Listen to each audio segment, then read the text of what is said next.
There's a question that every new precious metal investor tends to ask themselves.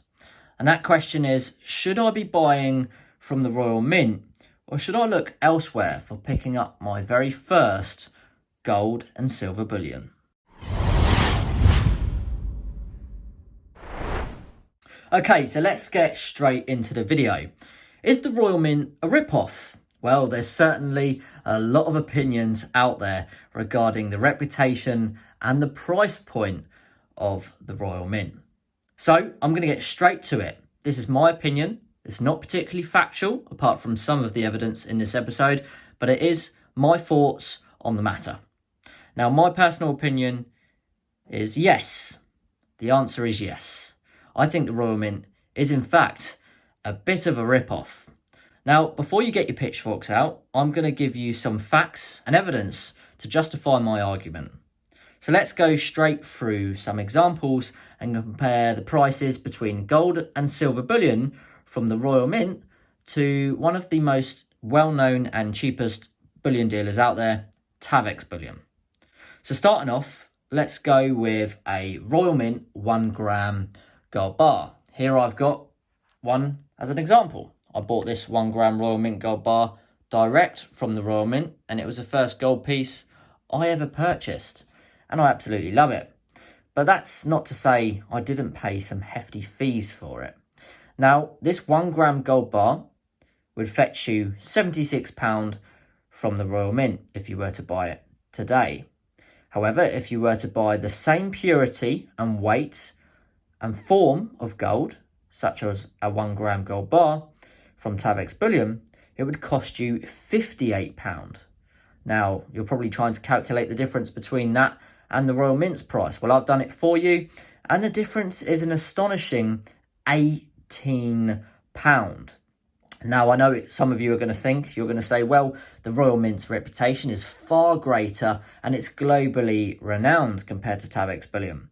But what you have to remember is, what you're paying for is the yellow metal itself. You're not really paying for the reputation, not even for the packaging. Because if that was the case, the gold wouldn't matter. If the gold wasn't in there, in theory, the packaging would stay the same value, wouldn't it? But of course, if you take the gold bullion out, the item, the packaging, it becomes worthless. So we're looking at this from a pure point as an investor for the specific item inside, the yellow metal. So as I say, one of these will set you back £76 from the Royal Mint, but it will set you back £58 from Tavex Bullion. Now that's an £18 difference.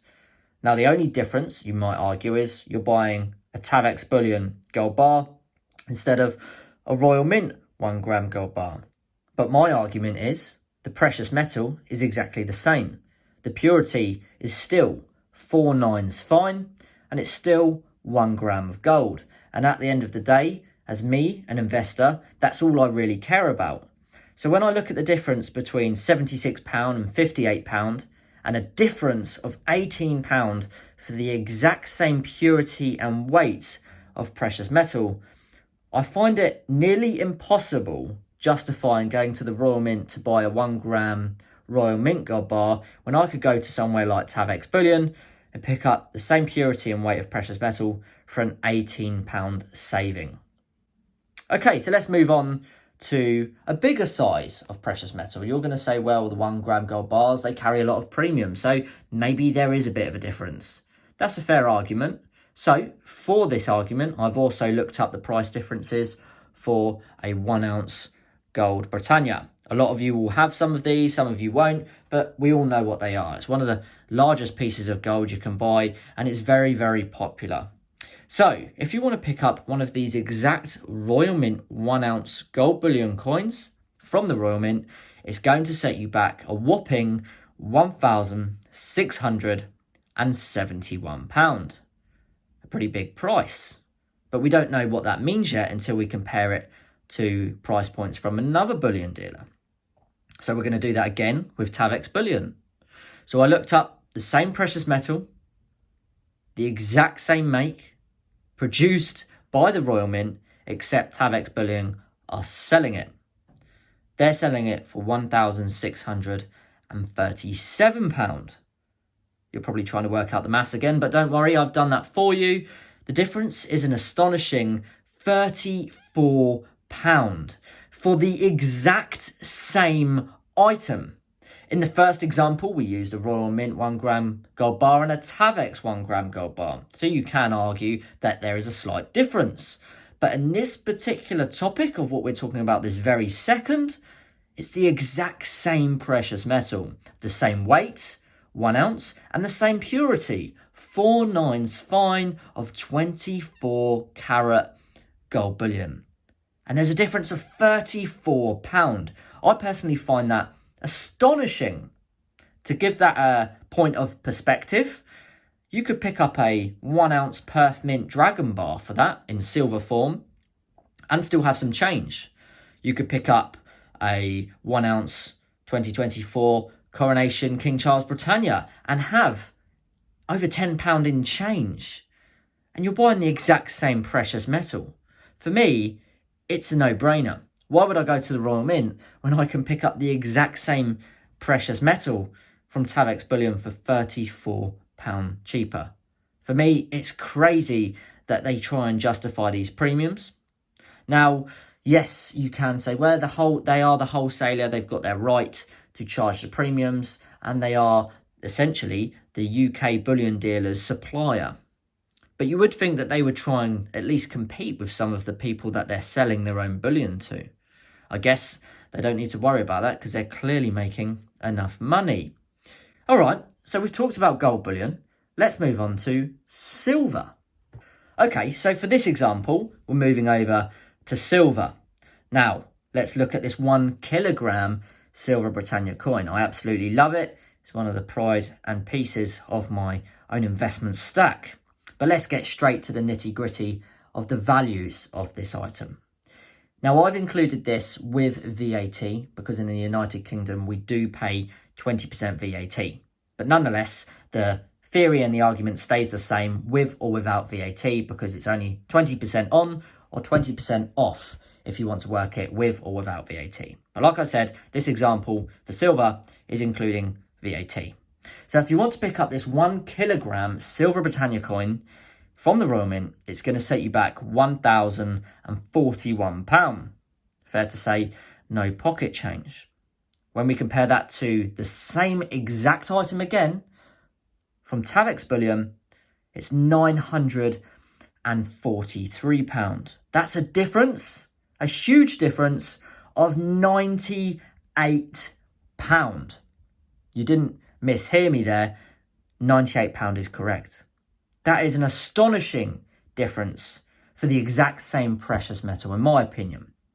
For example, you could pick up nearly 2 1 gram gold Tavex bars for that difference. That's how much of a saving it is going from the wholesaler of the Royal Mint to a smaller bullion dealer like Tavex Bullion, or even somewhere else. There's plenty of other bullion dealers. I'm just using them as an example. A difference of £98 for the same purity and weight. A 1 kilo, 3 nines fine silver Britannia. £98. I mean, I don't understand how the differences can be so vast. And let me explain. All bullion dealers in the United Kingdom tend to source their precious metals direct from the Royal Mint. The Royal Mint is considered a wholesaler to the UK bullion dealers. So it's quite amazing to me that the buyers from the wholesaler are able to sell it at such a dramatically lower price. It's great for the smaller bullion dealers like Tavex or Atkinson's or Shards because they're able to incorporate some great profits into their sales without irritating their customers by charging extreme premiums. So on the topic of premiums, why are they so high? Well, I really can't answer that exactly, but I can only assume. And my assumption is that the Royal Mint, being the UK government's own British refinery, being extremely wealthy, being the wholesaler of Britannias, sovereigns and precious metals for the UK, they can afford to charge a premium because they create those precious metals. So essentially they're not buying them from anywhere. They're creating those precious metals from their sources and they're able to set the price point for themselves. They clearly are able to sell them at that point because otherwise they would lower their premiums for their customers. So essentially, I'd have to say the premiums are high simply because of their minting costs and because they can simply charge that price point. Now, moving off of that topic, we're going to talk about why it's great for new stackers, but not so great for experienced stackers buying from the Royal Mint. And I'm a very much case in point for this topic. When I was new to precious metals, I was so nervous. Even buying a 1 gram gold bar for 50, 60, 70 pounds, it was such a nerve-wracking experience spending money on an investment that I knew next to nothing about. I was really dipping my toes and putting my trust in a bullion dealer that wasn't going to sell me some fake precious metals and that I wasn't getting misled. And I feel that although the Royal Mint has some very high premiums, let's agree with that because the factual evidence proves that, there is something to be said for people being able to buy from the Royal Mint. There's a sense of safety there. There's a sense of security and a sense of reputation. And I experienced that myself. When I was new to stacking, I felt very comfortable going to the Royal Mint. In fact, I was more than happy to pay the premiums, even back then when I was learning, I was aware about. I had obviously researched other bullion dealers and found them out cheaper elsewhere, but I just felt like it was worth paying because I wanted that reassurance and that safety. So when I say it's better for new stackers, I don't mean financially. Of course it's not. But I do mean as a reassuring factor when getting involved in investing. Because let's be honest, it's very scary starting investing. Investing your own money, which is at risk, is quite daunting. That's why I will move on to say the Royal Mint is bad for experienced stackers. Like I said, this is my opinion, doesn't mean I'm right. But I do think it's not great for experienced stackers because we know we can find those particular precious metals much cheaper elsewhere. So on that point, if you want to go to the Royal Mint and pay more for safety and reassurance, that's great. You've got to do what's right for you. But something you need to remember is you are going to have to hold those particular precious metals for a lot longer than someone who's going to buy the exact same item but cheaper from a different bullion dealer. The reason I say that is because we know precious metals is a long-term hold strategy investment.